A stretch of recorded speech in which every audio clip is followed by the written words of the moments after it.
Welcome back to the program. We're joined now by Representative Tom McClintock, Republican of California, and a member of the Budget and Judiciary Committees. Welcome to the program. Well, thanks for having me. Okay, you voted yesterday for the bill, for the minibus bill, Right. And it included a continuing resolution for DHS. Right. Why did you vote in favor of it? Well, first, to avert a government shutdown, which we were already in.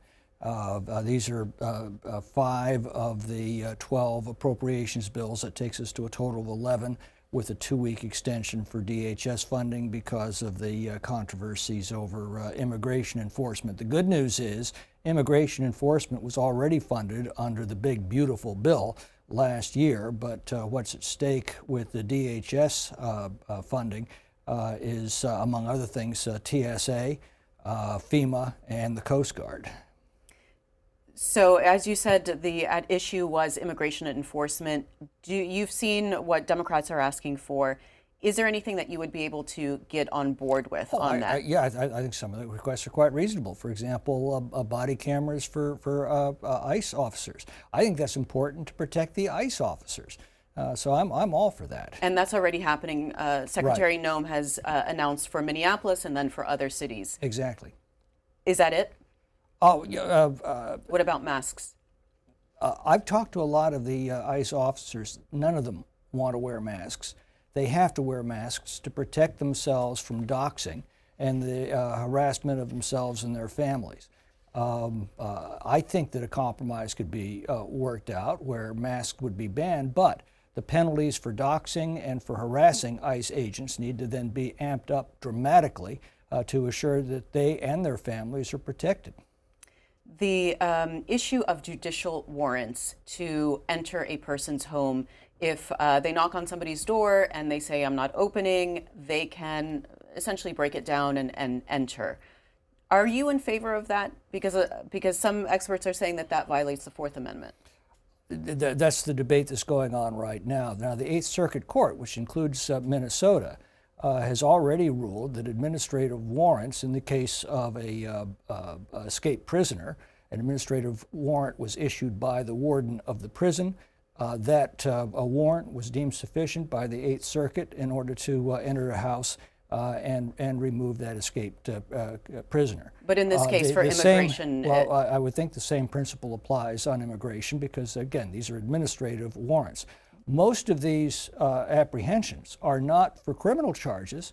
They're for not being in the country legally. That is an administrative act. You cannot get a judicial warrant for that. And by the way, deportation is not a punishment. It is an administrative act removing you from the country that you have no right to be in. So in this case, administrative warrants are being signed by ICE itself. So there's no outside organization looking and saying, yes, you should be able to enter this person's home. Again, I think and that's again, going to be, as you said, they might not be criminals, like violent criminals. That's going to be adjudicated ultimately, I think, by the Supreme Court. But not by Congress. The highest court that has ruled on this has ruled that administrative warrants are sufficient to enter a home under very similar circumstances. Again, this was an escaped prisoner, not an illegal immigrant, but is the same administrative warrant. If you'd like to join our conversation with Representative Tom McClintock, a Republican of California, you can do so. Start calling in now. Republicans are on 202-748-8001.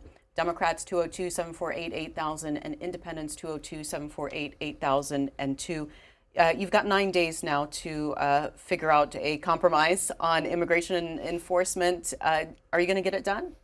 I think so. Again, I think the Democrats are in an untenable position. They are holding it up over ICE enforcement, but ICE enforcement is already funded. So what they're really doing is holding a gun to the head of, the TSA, FEMA, Coast Guard, essential services. You're going to have a lot of very unhappy... So you're saying you can get it done in 9 days as long as the Democrats cave? I think the Democrats are in an untenable position. I think they will cave. All right, let's talk about President Trump's calls to nationalize voting in the country. What was your reaction to that? Well, the Constitution gives Congress authority over federal elections, and there have been very significant concerns over the conduct of federal elections, particularly with respect to voter ID. So I'm very much in favor of a national voter ID requirement for federal elections. States obviously have jurisdiction over their own state and local elections. He did say that he thinks that Republicans should take over management of elections in 15 states. So the federal government would take over those elections in certain states. What would you be in favor of that? Not the federal government taking over the elections, overseeing them, assuring that proper safeguards are in place is one thing. Actually administering them, something very different. I think we ought to be very careful about that. Nationalizing the actual administration of elections opens the doors to serious problems. If it becomes politicized. I'd much rather have it compartmentalized among the 50 states than administered entirely from Washington. You are on the Judiciary Committee, and next Wednesday, February 11th, Attorney General Pam Bondi is scheduled to testify.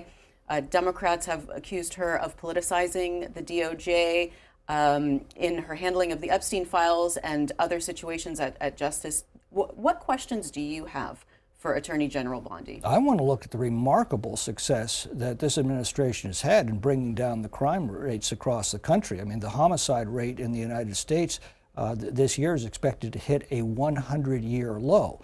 Well, what's happened? The administration surged immigration enforcement across the country, removing hundreds of thousands of criminal illegal aliens.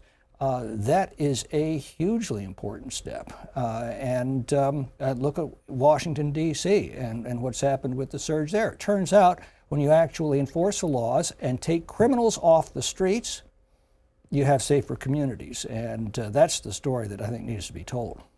Did you have any concerns about the FBI conducting a raid on the Fulton County Elections Hub and seizing almost 700 boxes of ballots and voter data? Well, again, they're doing that under a federal warrant, so no, I don't have that concern. My concern was what was happening without someone looking over Fulton County's shoulder and verifying that the election was being held in accordance with law. Okay, we've got some